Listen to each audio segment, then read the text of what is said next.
why do the worshippers of this God want to convict him of being such a crummy designer? Most of his creations die off, and the rest suffer miserably, and the redemptive offers just don't somehow take, of being cruel and capricious and bungling and incompetent. And I find it ironical that the so-called new atheists are so passionate about ridding the world of faith that they appear to be blind to the fact that they themselves are driven by faith. In this clip, you're going to hear Oxford mathematician and Christian John Lennox go up against famous atheist Christopher Hitchens, who authored God Is Not Great, How Religion Poisons Everything. And it gives us one of the most incredible moments in the history of debate. So you have to stay to the very end to really get the force. After you hear the atheists make one of the most scathing critiques of God that you've ever heard, then you're going to think, how in the world is this mathematician going to come back from this? But the response is fantastic. You have to stay to the end, and then I'll make my comments on the back end. I really want to give some space for us to hear this interaction. So here's that. Suppose you did believe that everything that had brought us here was by design. Well, we know that 99.9% of all species that have ever existed just on this planet have become extinct.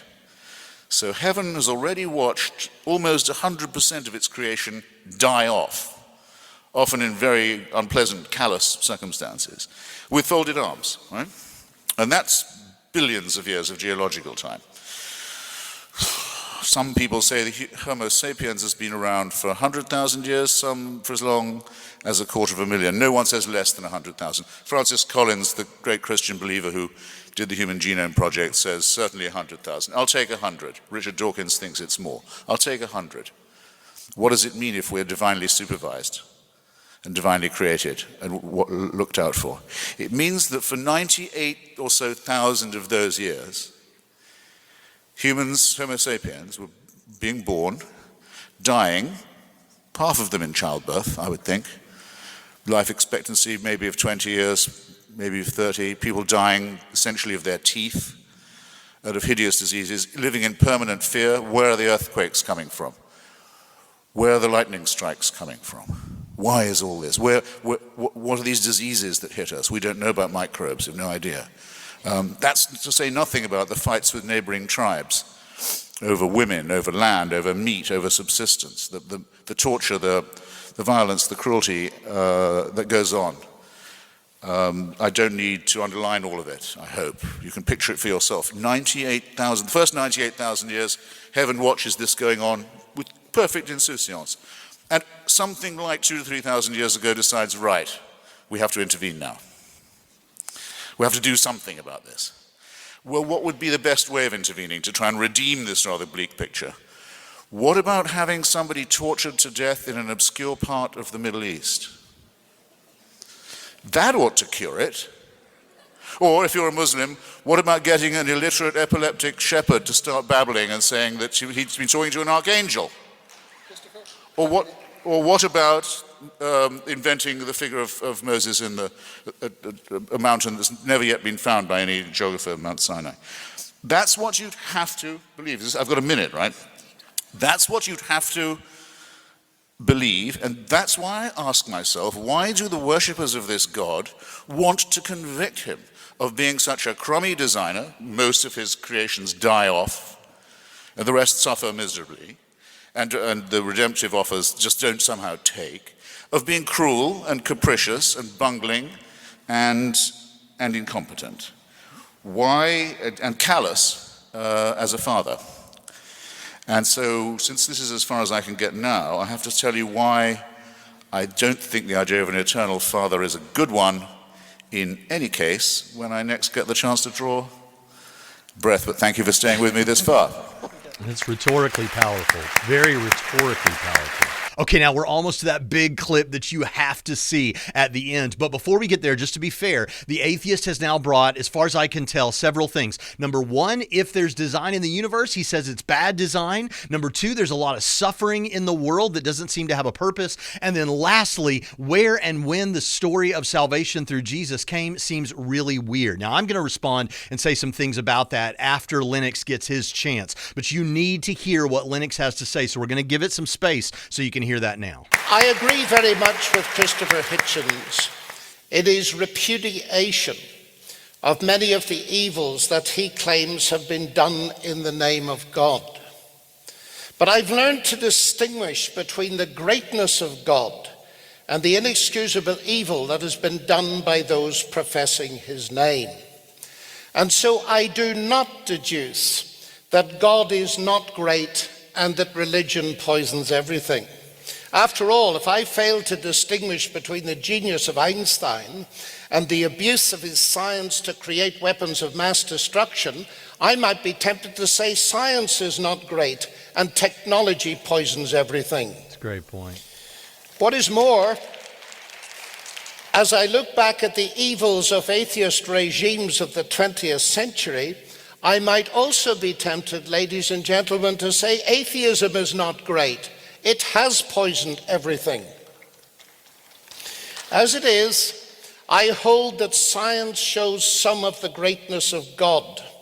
The famous physicist James Clerk Maxwell, who discovered electromagnetic theory, inscribed above the door in his laboratory in Cambridge University the words, "Great are the works of the Lord, studied by all who delight in them." Yet Christopher Hitchens says, thanks to the telescope and the microscope, religion no longer offers an explanation of anything. I find it impossible as a scientist to take such a statement seriously, as if using a microscope and a Rembrandt painting could disprove the existence of Rembrandt himself.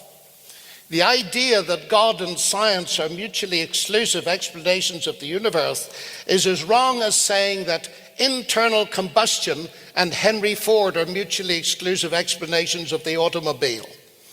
They are complementary explanations. One explains how it works, the other why it exists.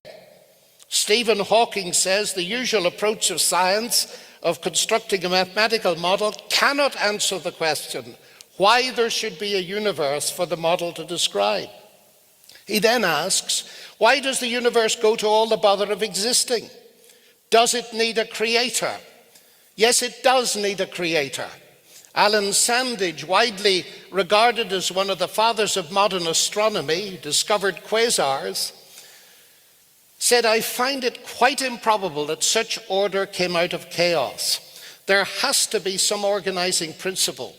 God to me is a mystery, but is the explanation for the miracle of existence, why there is something rather than nothing.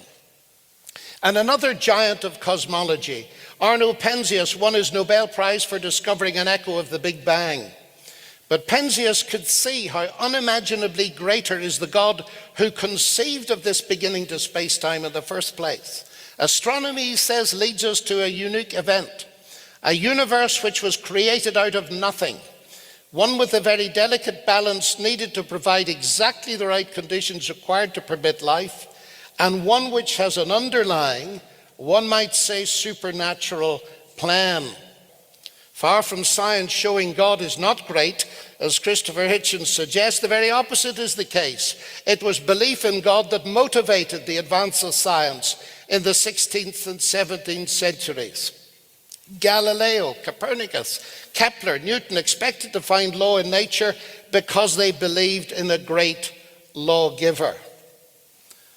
Now, so often we hear the new atheists talk about faith and deprecating it, but I want to tell you that scientists are all people of faith, as Einstein saw. They believe that the universe is accessible to the human mind. And physics cannot explain that for the simple reason that you can't do physics without believing that the universe is intelligible. So scientists required faith, and yet I read Christopher Hitchens saying, if one must have faith to believe in something, then the likelihood of that something having truth or value is considerably diminished. Pardon? Well, one must have faith that the universe is intelligible to do science. So I am to deduce, am I, that the likelihood of science having truth or value is considerably diminished? Exit science then. And I presume that Christopher Hitchens, like most of the rest of us, believes in his own existence. Yes, am I to take it then that the likelihood he really does exist is considerably diminished.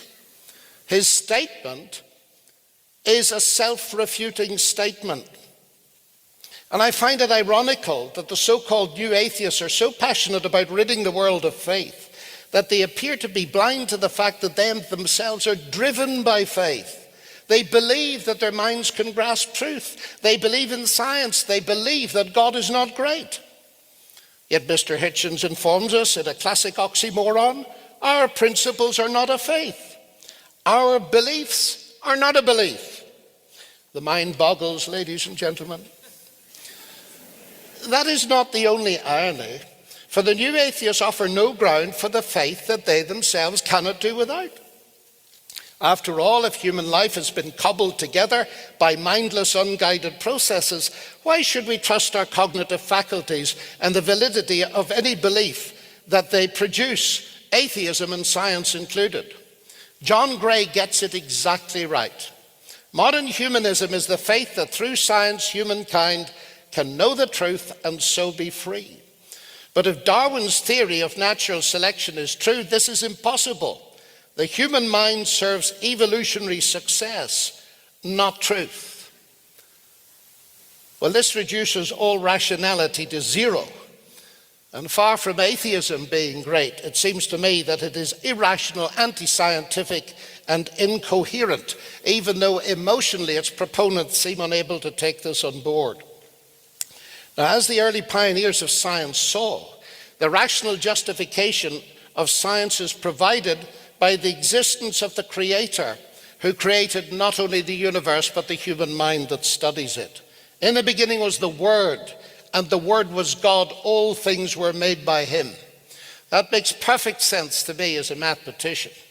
Wow, that's so powerful and so beautifully put. Real quick, I just want to say that, first of all, with the atheists' claim that if there's bad design, if the universe has design, it's bad design, just remember that even if we granted the atheist everything he wants here and says, you're right, it's bad design, it would still be design. Bad design, even though we don't think it's bad, would still be design.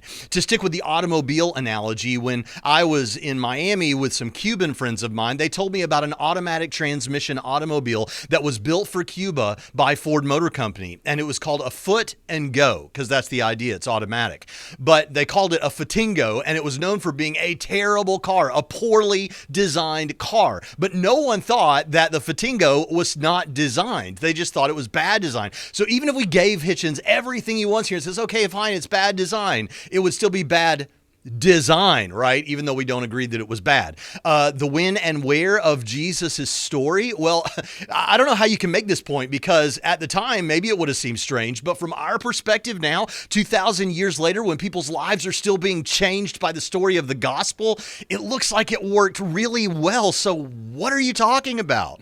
And when it comes to the problem of suffering, yes, but Christians have an answer for this within Christianity, internal to Christianity. And the least we can say is that God gave man free will, and man chose to misuse free will such that the world is fallen as a result. Listen, I think this is an incredible moment, and I hope you'll share this with others and subscribe to the channel, because this turned out to be really, really good for Christianity, I think. Also, if you want to know 2,000 years later whether Christianity is still good for the world, then you need to see another exchange just like this one that's covered in the video that's on the screen now. So check that out and subscribe to the channel.